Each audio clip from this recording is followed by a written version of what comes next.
Okay, so a lot of the time when we're doing a projectile motion problem, we start with an initial horizontal velocity, let's just say 30 meters per second.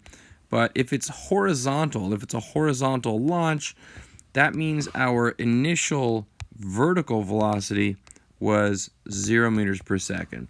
And that simplifies the math of the problem. But what if it was launched at an angle that was not 0? So what if our launch actually looked more like this?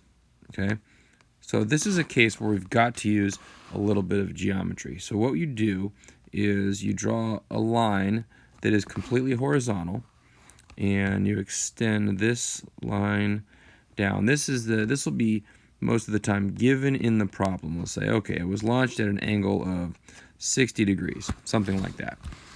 Okay, that's fine. So let's say it was launched at 30 meters per second. Great. Does that mean its vertical initial velocity was 30 meters per second? The answer is no, it's not. Because if you actually draw the vertical component, right, for that motion, you can see the green line is not as long as the black line. And what that means is that the vertical component of the velocity is not quite 30 meters per second. Okay, if you just looked at it, you might estimate around 24, 25 or so, but it's definitely not. So the question is, what is it? What is that vertical component? All right. Similarly, we could say, well, what about the horizontal component? Right? It's definitely moving left to right. Is it moving left to right at 30 meters per second? Well, you can tell the red arrow is a lot shorter than the black arrow, and that red arrow represents the horizontal motion. So, it's not 30 meters per second. It's some fraction of that. So let's just go ahead and label our diagram. So this is called Vx, right? And this is over here Vy. And this actual velocity is just V, right? That is our velocity, and this is our given angle. We'll write on the side as 60 degrees, let's say. So the question is, how would you solve for the vertical component? Well, you have to use a little trigonometry. You would take the velocity, 30 meters per second, and multiply it by sine of your angle. Why sine?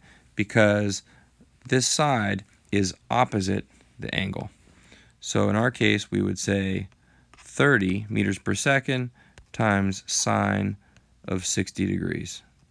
Okay, make sure your calculator is in radians, and if you calculate that out, if you do 60 and take the sine,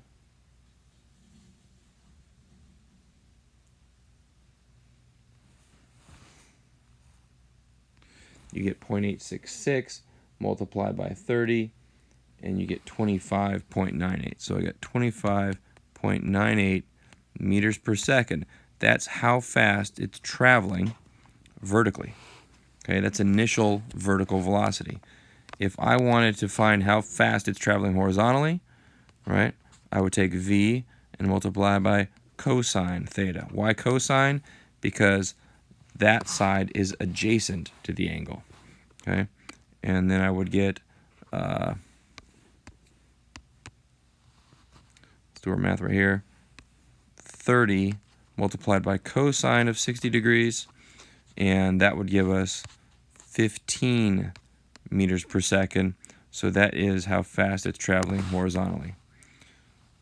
Okay, so that right there, using sine and cosine, is how you break the velocity into its vertical and horizontal components, which you can then apply into the kinematics equations.